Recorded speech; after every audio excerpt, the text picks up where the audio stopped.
দেখতে পাচ্ছ? জি স্যার। জি স্যার। তো বলেছিলাম যে আমার যে মিথাইল গ্রুপ আছে সেটাও আলটিমেটলি কিসে পরিণত হচ্ছে? কার্বক্সিলিক গ্রুপে পরিণত হবে। তো কার্বক্সিলিক গ্রুপে যদি পরিণত হয় তখন পরবর্তীতে এই পাশ থেকে হোক বা এই পাশ থেকে হোক, যে কোনো পাশ থেকে আমার তখন বিটা অক্সিডেশন সংঘটিত হতে পারবে। আলটিমেটলি বিটা অক্সিডেশন কিন্তু প্রথমে যেটা করে নিচ্ছে সেটা হচ্ছে মিথাইল গ্রুপটাকেও কার্বক্সিলিক গ্রুপে পরিণত করে নিচ্ছে। এই যে ঘটনা, এটাকে আমরা বলতেছি ওমেগা অক্সিডেশন। ওমেগা অক্সিডেশন ঘটে হচ্ছে এন্ডোপ্লাজমিক রেটিকুলামে। ওমেগা অক্সিডেশনের পরিমাণ হচ্ছে তুলনামূলক কম, ম্যাক্সিমাম হচ্ছে বিটা অক্সিডেশন। কিন্তু যদি কারো দেহে বিটা অক্সিডেশনের সমস্যা হয়, না ঘটে এনজাইমের অভাবজনিত কারণে, সেক্ষেত্রে ওমেগা অক্সিডেশনটাই তখন প্রধান ভূমিকা পালন করবে। ঠিক আছে, আমার কথা বোঝা গেছে? লাস্টে কি বললাম? জি জি স্যার। জি স্যার। সাধারণত যে কোনো ব্যক্তির দেহে বিটা অক্সিডেশনই মেইন, ওমেগা অক্সিডেশনের পরিমাণ খুবই কম। কিন্তু যদি সেই কোনো ব্যক্তির দেহে বিটা অক্সিডেশনের জন্য যে এনজাইম গুলো আছে সেই এনজাইমের অভাব দেখা দেয়, বিটা অক্সিডেশন না ঘটে, সেক্ষেত্রে ওমেগা অক্সিডেশন তার জন্য মেইন হয়ে দেখা দিবে। এবার আসছি আলফা অক্সিডেশন।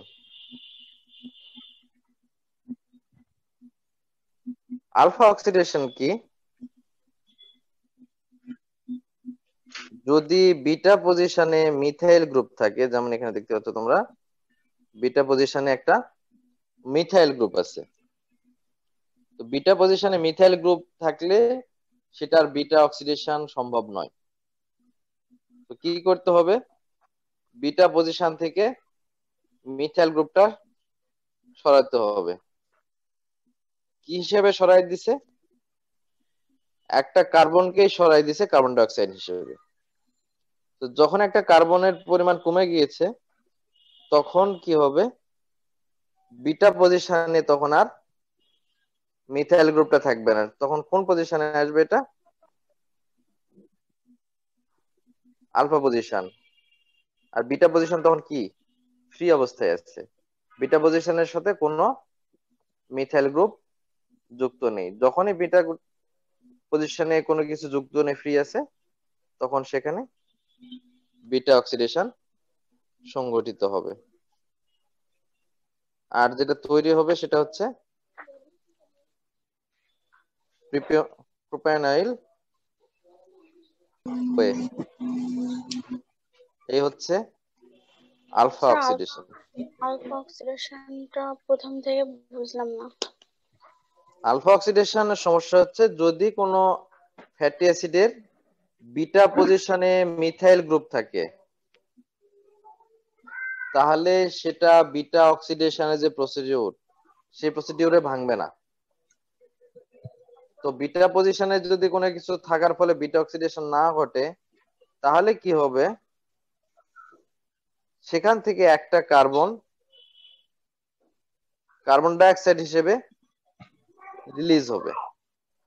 তো কার্বন ডাই অক্সাইড হিসেবে যদি রিলিজ হয়, তো আমার কার্বন ছিল কয়টা? একটা হচ্ছে কার্বন গ্রুপ, এটা হচ্ছে আলফা পজিশন, আর একটা হচ্ছে বিটা পজিশন। এখান থেকে যদি একটা কার্বন আমার কার্বন ডাই অক্সাইড হিসেবে রিলিজ হয়, এটা তখন এখানে বিটা পজিশনে ছিল কি? একটা মিথাইল গ্রুপ।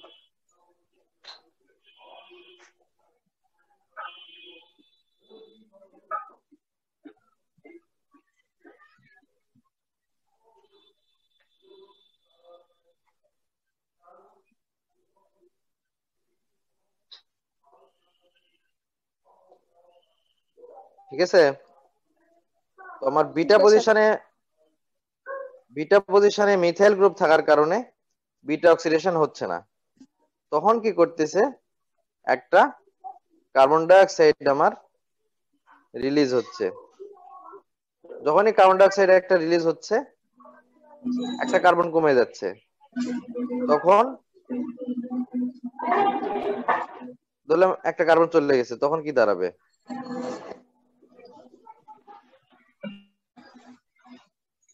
এটা তখন হয়ে যাবে আলফা, আর এর বাম পাশে যে কার্বন থাকবে সেটা হবে বিটা। তো তাহলে এখানে লক্ষ্য করো, এবার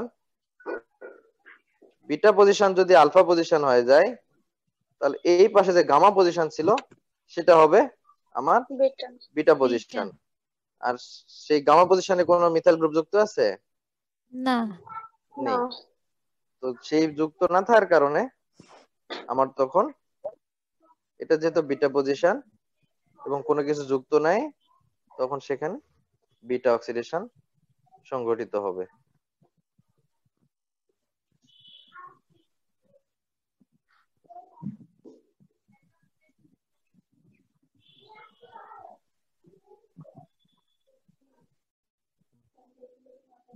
আর আমার ভাঙে কি, এটা হচ্ছে আলফা পজিশন, এটা হচ্ছে বিটা পজিশন, তাহলে ভাঙবে এই বরাবর, ঠিক আছে? তো এই বরাবর ভাঙে, তাহলে বিটা অক্সিডেশন ঘটতেছে, কিন্তু অ্যাসিটাইল কো আমি পাচ্ছি না। 3 কার্বন বিশিষ্ট পাচ্ছি, কারণ এক কার্বন, এক কার্বন, আর এখানে একটা মিথাইলের কার্বন, 3 কার্বন। এই কারণে অ্যাসিটাইল কো এর পরিবর্তে পাচ্ছি আমি প্রোপিওনাইল কো পাচ্ছি আমি। 2 কার্বন বিশিষ্ট না পায় 3 কার্বন বিশিষ্ট পাচ্ছে। এই হচ্ছে আলফা অক্সিডেশন। অ্যাকচুয়ালি মেইন হচ্ছে বিটা অক্সিডেশন। সেটা ওমেগা অক্সিডেশনের ক্ষেত্রে প্রথমে মডিফিকেশন ঘটতেছে, তারপরে ঘটতেছে বিটা অক্সিডেশন। আলফা অক্সিডেশনের ক্ষেত্রে প্রথমে মডিফিকেশন ঘটতেছে, তারপরে যেটা ঘটতেছে আলটিমেটলি সেটা হচ্ছে beta oxidation. Beta oxidation. Last ultimately fatty acid ভাঙতেছে বিটা অক্সিডেশন প্রসেসেই।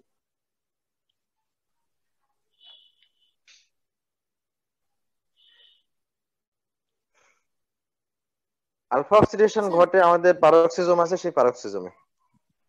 তাহলে 3টা জিনিস এখানে দেখলাম। বিটা অক্সিডেশন ঘটে মাইটোকন্ড্রিয়াতে, ওমেগা অক্সিডেশন ঘটতেছে এন্ডোপ্লাজমিক রেটিকুলামে, আর আলফা অক্সিডেশন ঘটতেছে পারক্সিজমে। এখন প্রশ্ন হচ্ছে, যদি ভাঙার ফলে প্রোপিওনাইল কোয়ে তৈরি হচ্ছে, তাই না? আবার যদি আমার বিটা অক্সিডেশনে ইভেন নাম্বার দেখাইছিলাম 14 নাম্বার, যদি 15 কার্বন বিশিষ্ট হয় তাহলে কি হবে? 15, 17, 13। যদি এরকম অড নাম্বার বিশিষ্ট ফ্যাটি অ্যাসিড তৈরি হয়, তাহলেও আলটিমেটলি আমি কি পাবো? একটা প্রোপানোইল কোয়ে পাবো। 3 তো আমার যদি অ্যাসিটাইল কোয়ে তৈরি হয়, তাহলে অ্যাসিটাইল কোয়ে আমার ক্রেবস সাইকেলে প্রবেশ করবে এবং সেটা ভেঙে শক্তি উৎপাদন করবে, NADPH তৈরি করবে। কিন্তু প্রোপানোইল কোয়ে কিভাবে কাজ করবে?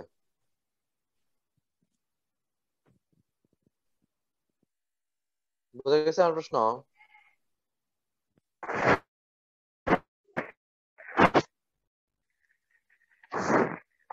যদি অড ফ্যাট নাম্বার বিশিষ্ট ফ্যাটি অ্যাসিড আমি ভাঙি বা এই আলফা অক্সিডেশন প্রসেসে যাই, তাহলে আমি পাবো প্রোপানোইল কোয়ে। এখন প্রশ্ন হচ্ছে, প্রোপানোইল কোয়ে থেকে আমাদের সেল কিভাবে শক্তি পাবে? এটা হচ্ছে প্রোপানোইল কোয়ে সাথে একটা কার্বন যুক্ত হবে, সেহেতু এনজাইমের নাম হচ্ছে প্রোপানোইল কোয়ে কার্বক্সিলেজ। তৈরি করতেছে ডি মিথাইল মালোনাইল কোয়ে। পরবর্তী ধাপে একটা ইকমারেজ এনজাইম কি করতেছে? ডি মিথাইল মালোনাইলকে এল মিথাইল মালোনাইলে পরিণত করতেছে। পরবর্তী ধাপে মিউটেজ এনজাইম, মিউটেজ এনজাইমের কাজ হচ্ছে যে কোনো একটা ফাংশনাল গ্রুপকে শুধু কার্বন চেঞ্জ করা, যে কার্বনে ছিল সে কার্বন থেকে অন্য কার্বনে নিয়ে যাওয়া। যেমন এক্ষেত্রে যদি হিসাব করি তাহলে ছিল কয় নাম্বার কার্বনে, এই কার্বনে, এখন কোনটায় আছে, এই কার্বনে, গ্রুপ চেঞ্জ করছে। তো এল মিথাইল মালোনাইল থেকে তৈরি হচ্ছে সাকসিনাইল কোয়ে। আর সাকসিনাইল কোয়েটা হচ্ছে আমার টিসিএ সাইকেলের একটা ইন্টারমিডিয়েট। তার মানে কি সাকসিনাইল কোয়ে ইজিলি টিসিএ সাইকেলের মাধ্যমে ভেঙে যাবে। এইভাবে অড নাম্বার বিশিষ্ট ফ্যাটি অ্যাসিড থেকে যদি আমি পাই বা আলফা অক্সিডেশনের মাধ্যমে প্রোপাইনাইল কোয়ে পাই, তাহলে সেই প্রোপাইনাইলটা এই মিথাইল মালোনাইল কোয়ের মাধ্যমে সাকসিনাইল কোয়েতে রূপান্তর হবে, যেটা পরবর্তীতে আমার টিসিএ সাইকেলের মধ্যে প্রবেশ করবে এবং ভেঙে যাবে।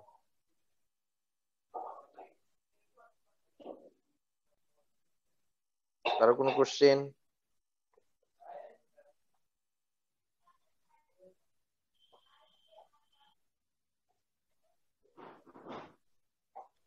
কারো কোনো কোশ্চেন আছে কিনা? স্যার এটা কোথায় হবে? এটাও কি পারক্সিজমে হবে? না, পারক্সিজম থেকে বের হয়ে আসবে। বিটা অক্সিডেশন এর মাধ্যমে যেটাই ঘটুক না কেন, পারক্সিজমে যদি ঘটে তাহলে যে প্রোপেনাইল কোয়েটা পারক্সিজম আর থাকবে না, সেখান থেকে বের হয়ে আসবে। কারণ আমার পরবর্তীতে ধাপ যে সাকসিনাইল কোয়ে তৈরি হওয়া বা সাকসিনাইল কোয়ে থেকে টিসিএ সাইকেলের মাধ্যমে যাওয়া সবই ঘটতেছে কোথায়, আমার মাইটোকন্ড্রিয়ার মধ্যে। এই সকল ঘটনা ঘটবে হচ্ছে মাইটোকন্ড্রিয়াতে। মিথাইল মালোনাইলের একটা গুরুত্বপূর্ণ কাজ আছে। বেশি পরিমাণ কার্বোহাইড্রেট খেলে কি হয়? কার্বোহাইড্রেট থেকে কি তৈরি হয়? ফ্যাট। বেশি পরিমাণ কার্বোহাইড্রেট খেলে কার্বোহাইড্রেট থেকে ফ্যাট তৈরি হয়। এই কার্বোহাইড্রেট থেকে যে ফ্যাট তৈরি হয়, সেই কার্বোহাইড্রেট থেকে ফ্যাট তৈরির একটা ধাপ হচ্ছে মালোনাইল কোয়ে।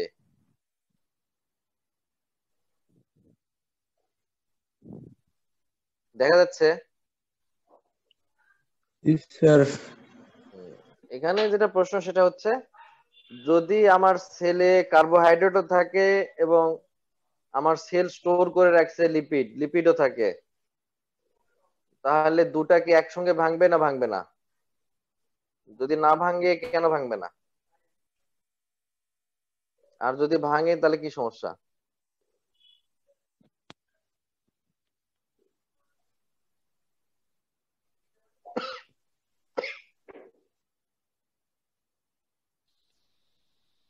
বুঝা গেছে আমার প্রশ্ন?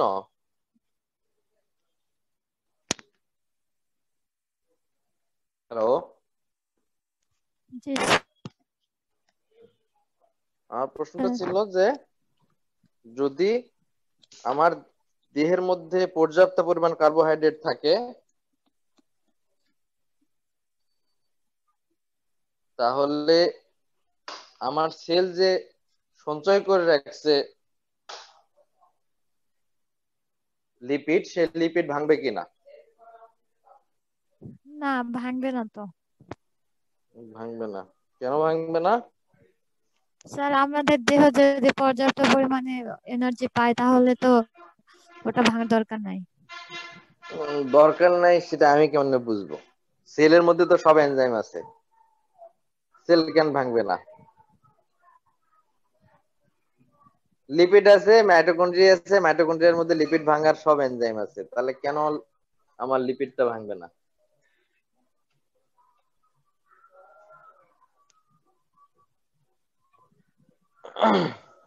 এবার লক্ষ্য করি, যদি আমার কার্বোহাইড্রেট এনাফ থাকে সেলের মধ্যে, তাহলে কি হবে? গ্লুকোজ, ব্লাড গ্লুকোজের পরিমাণ বেড়ে যাবে। আর ব্লাড গ্লুকোজ যখন বেড়ে যাবে তখন ইনসুলিনের রিলিজ কি হবে? বাড়বে, ইনসুলিনের পরিমাণ বেড়ে যাবে। ইনসুলিনের পরিমাণ যদি বেড়ে যায়, তো ইনসুলিনের যে বেড়ে যাওয়ার পরিমাণ তখন একটা এনজাইমকে অ্যাক্টিভেট করে, সেই এনজাইমটা হচ্ছে ফসফাটেজ। কি enzyme? Phosphatase. Phosphatase. Phosphatase enzyme আবার কি করে? ACC, acetyl CoA carboxylase. Acetyl CoA carboxylase এই এনজাইমের সাথে যদি ফসফেট যুক্ত থাকে তাহলে সেই এনজাইমটা হচ্ছে ইনঅ্যাক্টিভ। কি বললাম? অ্যাসিটাইল কোয়ে কার্বক্সিলেজ এনজাইমের সঙ্গে যদি ফসফেট যুক্ত থাকে তাহলে সেই এনজাইমটা হচ্ছে ইনঅ্যাক্টিভ অবস্থায় আছে। আর এই যে আমার ইনসুলিন কি করলো? ফসফাটেজকে অ্যাক্টিভ করছে। ফসফাটেজ কি করে? এই ফসফেটকে ভেঙে ফেলে, বিচ্ছিন্ন করে দেয়। তো বিচ্ছিন্ন যদি করে দেয় তাহলে যে আমার এনজাইমটা পাচ্ছি অ্যাসিটাইল কোয়ে কার্বক্সিলেজ, এটা অ্যাক্টিভ হয়ে যায়। আর অ্যাসিটাইল কোয়ে কার্বক্সিলেজ যদি অ্যাক্টিভ হয় তাহলে কি করবে? এই কার্বোহাইড্রেট থেকে যে গ্লুকোজ পাচ্ছি আমি, আর গ্লুকোজ ভাঙার ফলে যে অ্যাসিটাইল কোয়ে তৈরি হয়, সেই অ্যাসিটাইল কোয়ে এখন কিসে পরিণত হচ্ছে? ম্যালোনাইল কোয়ে। ম্যালোনাইল কোয়েতে। তাহলে যখন ডায়েটারি কার্বোহাইড্রেট আমার শরীরে আছে তখন দুইটা ঘটনা ঘটতেছে। এক, ব্লাড গ্লুকোজ বেড়ে যাচ্ছে, ইনসুলিন রিলিজ বেশি হচ্ছে, ফসফেটেজ অ্যাক্টিভ হচ্ছে। যখন ফসফেটেজ অ্যাক্টিভ হচ্ছে তখন অ্যাসিটাইল কোয়ে কার্বক্সিলেজকে সে অ্যাক্টিভ করতেছে। আর অ্যাসিটাইল কোয়ে কার্বক্সিলেজ যদি অ্যাক্টিভ হয় তাহলে আমার গ্লুকোজ থেকে তৈরি হচ্ছে ম্যালোনাইল কোয়ে। কারণ যেহেতু আমার গ্লুকোজের পরিমাণ বেশি, গ্লুকোজ থেকে অ্যাসিটাইল কোয়ের পরিমাণ বেশি, তখন আমার কি সেল কি করবে? অ্যাসিটাইল কোয়েকে ফ্যাটি অ্যাসিডে পরিণত করবে। আর এই ফ্যাটি অ্যাসিডে পরিণত হওয়ার জন্য প্রথম যেটা তৈরি হয় সেটা হচ্ছে ম্যালোনাইল কোয়ে। এখন আমার সেলের মধ্যে কি আছে? ফ্যাটি অ্যাসিডও আছে। ঠিক আছে? তো ফ্যাটি অ্যাসিড কিভাবে ভাঙে? ফ্যাটি অ্যাসিড এই কার্নিটিন অ্যাসিড ট্রান্সফারেন্স, তোমাদের এই শাটলটা পড়াইছিলাম আমি, যে এই কার্নিটিনের সাহায্যে ফ্যাটি অ্যাসিডটা কোথায় প্রবেশ করবে? সাইটোপ্লাজম থেকে মাইটোকন্ড্রিয়ার ভিতরে। ঠিক আছে? আর মাইটোকন্ড্রিয়ার ভিতরে যদি প্রবেশ করে তাহলে বিটা অক্সিডেশন প্রসেসে অ্যাসিটাইল কোয়ে তৈরি করবে। কিন্তু সমস্যাটা হচ্ছে যদি ম্যালোনাইল কোয়ের উপস্থিতি থাকে তাহলে ম্যালোনাইল কোয়ে যেটা কাজ করে সেটা হচ্ছে এই যে শাটলটা ছিল কার্নিটিন অ্যাসিড ট্রান্সফারেজ, এটাকে বাধা দেয়, শাটলটাকে কাজ করতে দেয় না। আর সেই শাটলকে যদি কাজ করতে না দেয় তাহলে ফ্যাটি অ্যাসিড কোয়ে আমার কি মাইটোকন্ড্রিয়ার ভিতরে প্রবেশ করবে? পারবে না। আর ফ্যাটি অ্যাসিড যদি মাইটোকন্ড্রিয়ার ভিতরে প্রবেশ না করে তাহলে ফ্যাটি অ্যাসিড কি হবে না? আমার ভাঙবে না। ঠিক আছে? ফ্যাটি অ্যাসিড যদি মাইটোকন্ড্রিয়ার ভিতরে প্রবেশ না করে তাহলে ফ্যাটি অ্যাসিড ভাঙবে না। স্যার শাটল কাজ করে না কেন? ম্যালোনাইল কোয়ে এই এনজাইমটাকে বাধা দান করে। ঠিক আছে? ম্যালোনাইল কোয়ে কার্নিটিন অ্যাসিড ট্রান্সফারেজ 1 যে এনজাইম, সেই এনজাইমটাকে বাধা দান করে, তাকে কাজ করতে দেয় না। আর এনজাইম যদি কাজ না করে তাহলে প্রোডাক্ট তৈরি হবে না। এই কারণে ফ্যাটি অ্যাসিডটা মাইটোকন্ড্রিয়ার ভিতরে প্রবেশ করতে পারে না। তাহলে যে ঘটনা ঘটতেছে সেটা হচ্ছে ডায়েটারি ফাইবার যখন বেশি থাকে তখন আমার তৈরি হয় কি? Fatty acid. তো একসঙ্গে ফ্যাটি অ্যাসিড তৈরিও হবে, আবার আরেক সঙ্গে ফ্যাটি অ্যাসিড ভাঙবে, এরকম ঘটনা ঘটবে। তাহলে লাভ কি?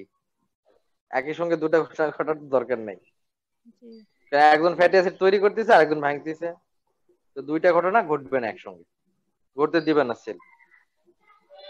দুইটা একই ধরনের ঘটনা ঘটা মানে এনার্জি লস। তো সেল কি কাজ করবে?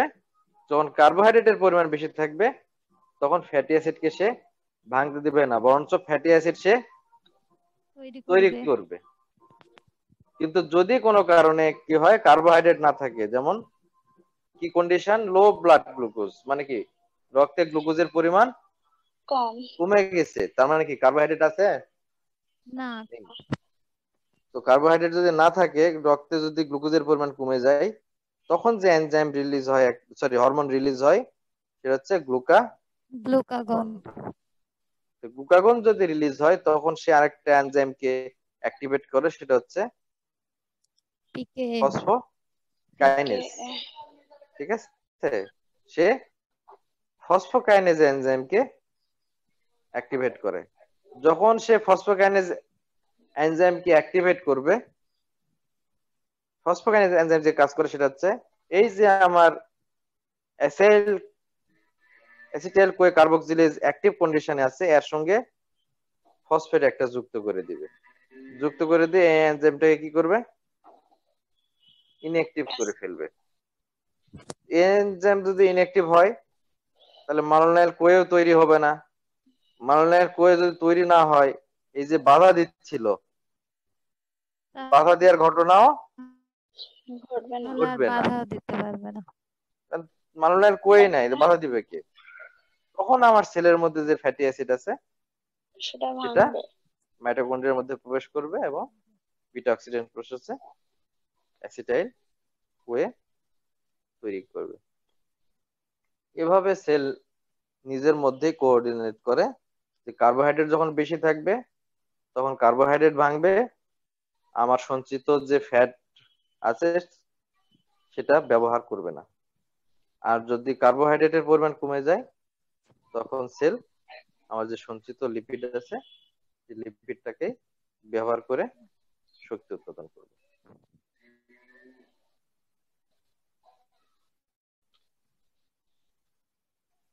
কোন স্যার, কোশ্চেন? কার্বোহাইড্রেট আর লিপিড তাহলে একসাথে ভাঙে না? না, কার্বোহাইড্রেট যখন সেলে এনাফ পরিমাণে আছে তখন আমার দেহ কার্বোহাইড্রেটটাই ব্যবহার করবে, লিপিডকে নয়। যখন কার্বোহাইড্রেট নেই তখন সে কি করবে, লিপিডকে লিপিড। ব্যবহারের দিকে যাবে। এই জন্য লিপিড সঞ্চিত খাবার, বিপদ ছাড়া সেল সেখানে হাত দিবে না।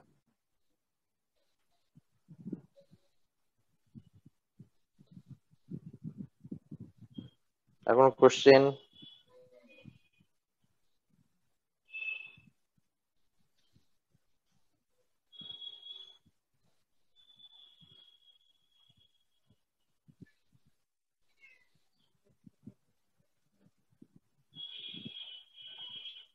কোশ্চেন আছে আরো? না স্যার, এখানে কোশ্চেন। আমার প্রশ্ন হচ্ছে যে যদি ডায়েটারি কার্বোহাইড্রেট থাকেও আমার, আর সেল সেটা বুঝতে পারতেছে না বা দেখতে পাচ্ছে না বা নিতে পারছে না, তখন কি ঘটনা ঘটবে?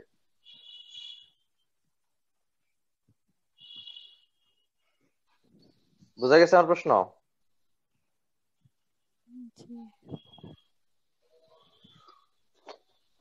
যে কার্বোহাইড্রেট আমি খাচ্ছি কিন্তু সেল সেই কার্বোহাইড্রেটটা ব্যবহার করতে পারতেছে না, তাহলে কি ঘটনা ঘটবে? ডায়াবেটিসের প্রবলেম হবে স্যার। ডায়াবেটিসের প্রবলেম হলে কি হবে, প্রশ্নটা সেটা অ্যাকচুয়ালি। যে ডায়াবেটিস যদি কারো হয় তাহলে যতই কার্বোহাইড্রেট খাই না কেন আমি, ব্লাড গ্লুকোজ আমার সেল ব্যবহার করতে পারে না। তখন কি ঘটনা ঘটবে?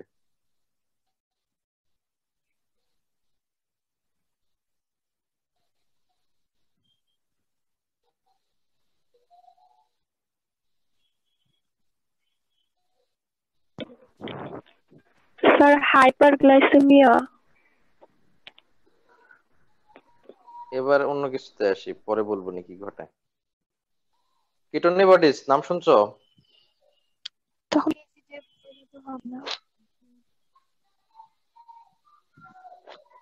হুম?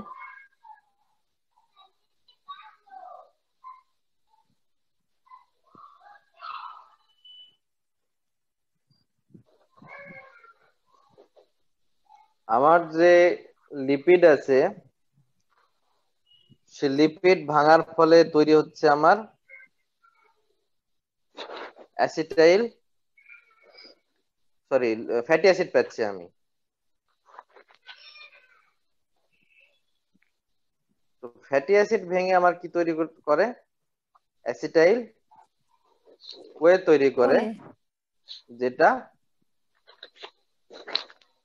আমার সেল টিসিএ সাইকেলের মাধ্যমে ব্যবহার করে, এই তো? জি স্যার। জি জি স্যার। এখন প্রশ্ন হচ্ছে, যদি ডায়াবেটিস হয় কারো বা দীর্ঘক্ষণ না খেয়ে থাকে,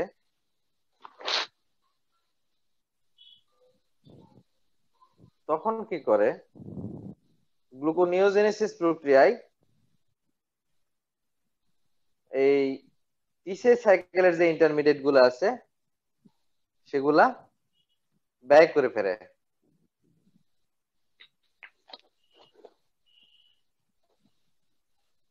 গ্লুকোনিওজেনেসিস কোথায় ঘটে?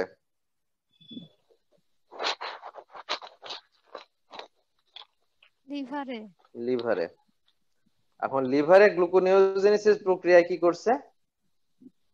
একে তো কার্বোহাইড্রেট শেষ, দুই টিসিএ সাইকেলের যে আমার ইন্টারমিডিয়েট গুলা ছিল সেগুলাকেও কি করছে, সে গ্লুকোনিওজেনেসিস প্রক্রিয়ায় ব্যবহার করে ফেলছে।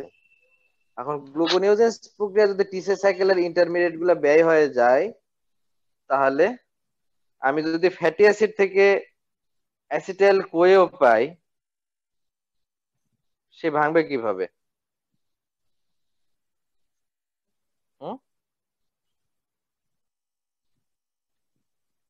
অ্যাসিটাইল কোয়ে ভাঙে কিভাবে?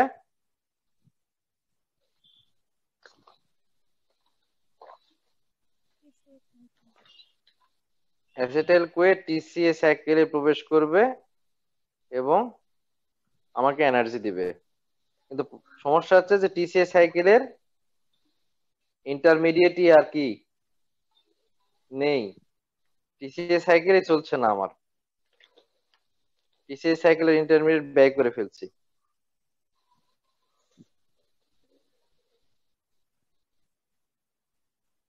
তখন সেল কি করে? এই অ্যাসিটাইল কোয়ে থেকে কিছু আলাদা ইন্টারমিডিয়েট তৈরি করে, যেমন acetone, অ্যাসিটো acetate, beta hydroxy বিউটাইরেট।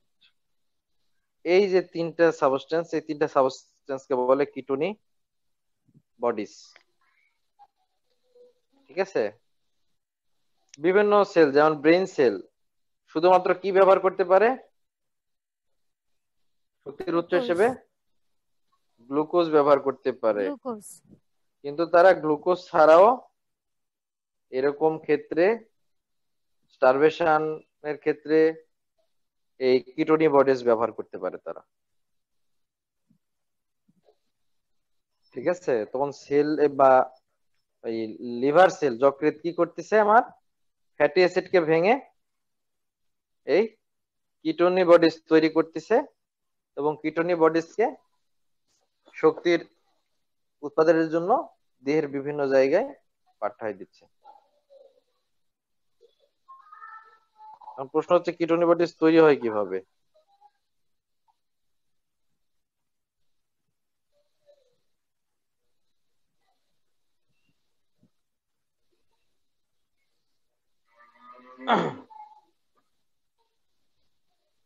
কিটোনি bodies তৈরি হয়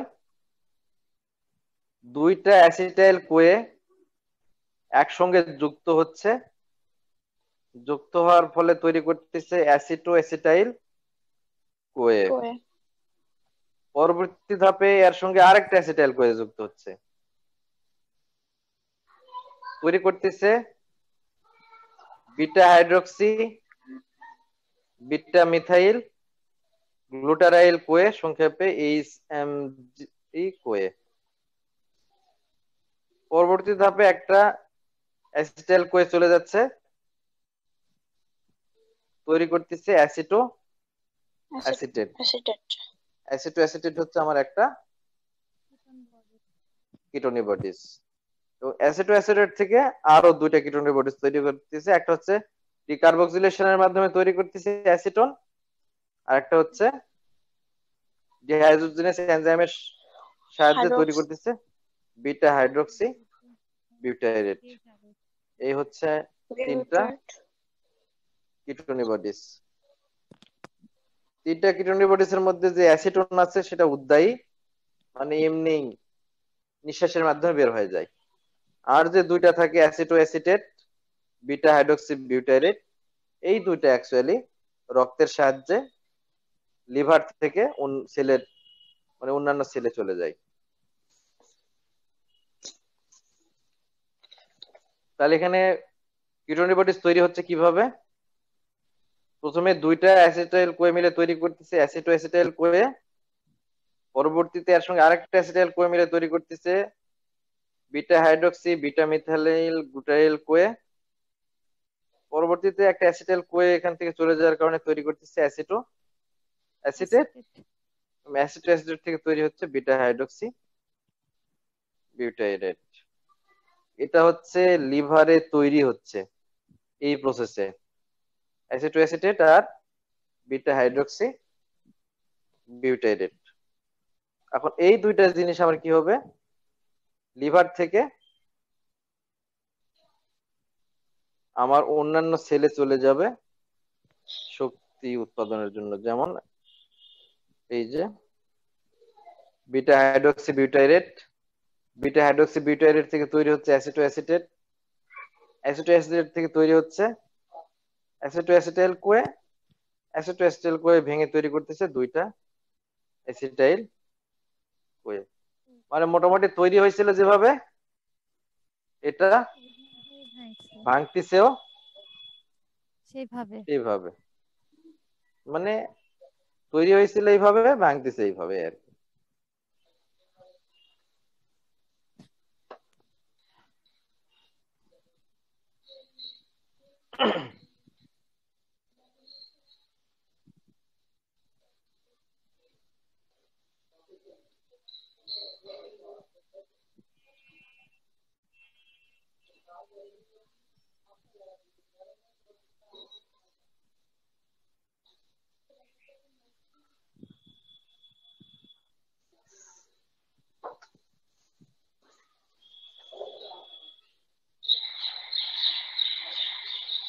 এবার আসছি যে এটা দেখাচ্ছে হেপাটোসাইট। হেপাটোসাইট মানে কি actually? Liver cell. Liver cell. লিভারে কি করতেছে, আমার ফ্যাটি অ্যাসিড ভেঙে তৈরি করতেছে বিটা অক্সিডেশনের মাধ্যমে অ্যাসিটাইল কোয়ে। তারপর অ্যাসিটাইল কোয়ে অ্যাকচুয়ালি কোথায় যাওয়ার কথা ছিল? পিসিএ সাইকেলের মাধ্যমে শক্তি উৎপাদন করবে, তাই না? জি। কিন্তু আমার গ্লুকোনিওজেনেসিস প্রক্রিয়ায় পিসিএ সাইকেলের ইন্টারমিডিয়েট গুলা কি হয়েছে, কি তৈরিতে ব্যয় হয়েছে? গ্লুকোজ তৈরিতে ব্যয় হয়ে গেছে। ঠিক আছে, যেটা গ্লুকোজ ব্রেন সেলের বা অন্যান্য টিস্যুতে চলে গিয়েছে। এখন যদি টিসিএ সাইকেলের ইন্টারমিডিয়েট না থাকে, তাহলে এই প্রসেসে অ্যাসিটাইল কোয়ে কি আমার সেলের মধ্যে আর ভাঙতেছে না, শক্তি উৎপাদন করতে পারতেছে না। তখন কি করতেছে অ্যাসিটাইল কোয়ে? সে কিটোনি বডিজ তৈরি করতেছে, acetyl CoA beta hydroxy butyrate acetone তৈরি করতেছে, যেগুলা আমার অন্যান্য সেলে চলে যাচ্ছে শক্তি উৎপাদনের জন্য। Heart cell, muscle, skeletal muscle, kidney, brain, এসব জায়গায় চলে যাচ্ছে। এখন প্রশ্ন হচ্ছে অ্যাসিটাইল কোয়েই কেন অন্যান্য জায়গায় চলে যাচ্ছে না? কেন কিটোনি বডিজ তৈরি করতে প্রয়োজন পড়তেছে?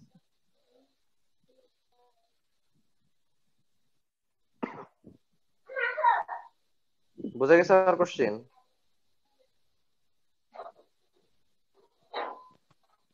হ্যালো?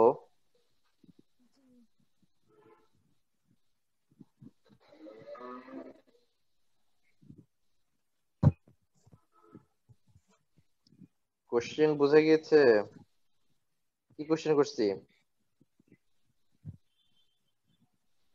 অ্যাসিটাইল কোয়ে সরাসরি মানে কেন?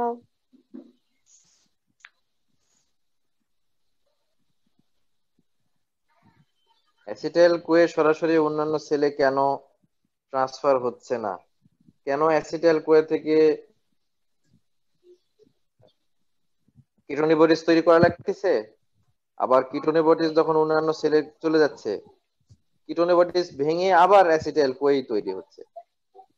কেন এই ধাপ, কেন এই ঘুরে কাজ করা লাগতেছে আমার? বুঝা গেছে আমার কথা? আমার হেপাটোসাইট কি তৈরি করতেছে?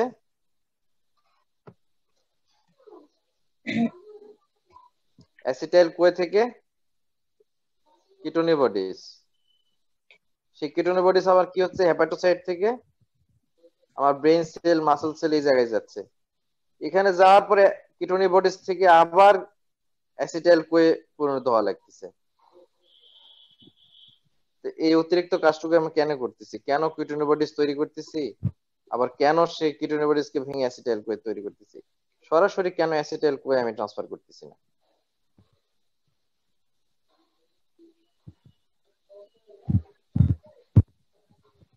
কারণ সেলে কোএনজাইম এর পরিমাণ লিমিটেড।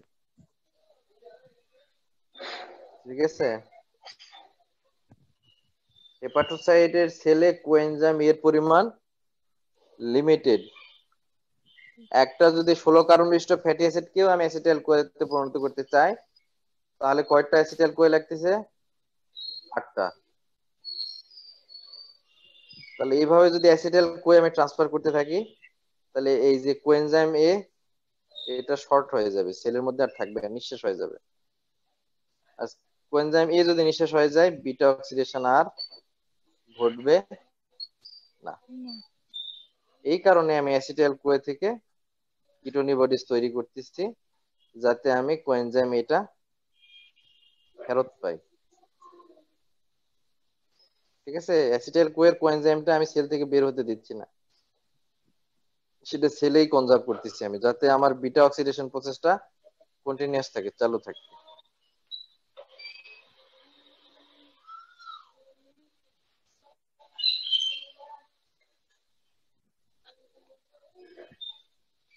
এটা হচ্ছে নর্মাল কন্ডিশন। সমস্যা হচ্ছে যদি কারো ডায়াবেটিস থাকে, তাহলে কি হবে?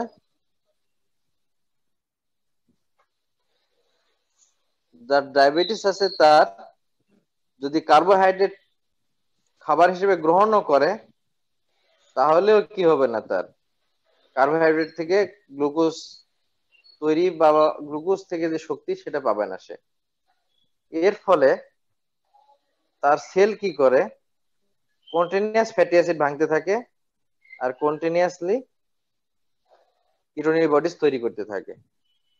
তো এর ফলশ্রুতিতে কি হয়, এই হার্ট সেল, মাসল সেল বা ব্রেন সেল যে পরিমাণ কিটোনি বডিজ ভাঙতে পারবে, তার থেকে অনেক বেশি কিটোনি বডিজ তৈরি হয়, কারণ কন্টিনিউয়াস চলতেই থাকে সে। মানে কিটোনি বডিজ, ফ্যাটি অ্যাসিড ভেঙে কিটোনি বডিজ তৈরি হইতেই থাকে, কারণ কার্বোহাইড্রেট সে ব্যবহার করতে পারে না। ফলশ্রুতিতে এই অ্যাসিটো অ্যাসিটেট, বিউটাইরেট, অ্যাসিটোন এর পরিমাণ বেড়ে যেতে থাকে। আর এই সবগুলাই হচ্ছে কিটোনি বডিজ। ফলশ্রুতিতে যে সমস্যা হয় তাকে বলে কিটোসিস।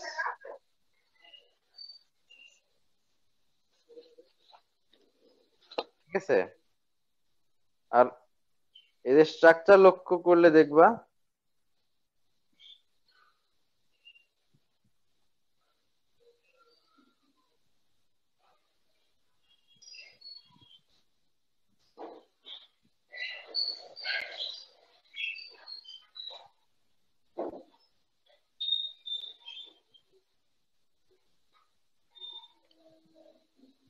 অ্যাসিটো অ্যাসিটেট, হাইড্রোক্সি বিউটাইরেট দুটার ক্ষেত্রে কি আছে, আমার অ্যাসিড গ্রুপ আছে। ফলে রক্তের যে পিএইচ, সেটা যত কিটোনি বডিজ বাড়বে, রক্তের পিএইচ তত কমবে। কমতে থাকবে। এই কন্ডিশনকে বলতেছে অ্যাসিডোসিস। তো যদি কোনো পেশেন্টের এই কিটোসিস, অ্যাসিডোসিস এই মাত্রা বেড়ে যায়, তাহলে ডায়াবেটিসের সে রোগীটা কোমায় চলে যাইতে পারে।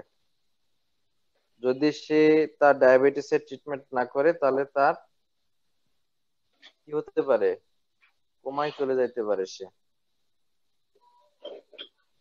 এই ভয়টা আরো আছে তাদের জন্য যারা ডায়েট কন্ট্রোল করে।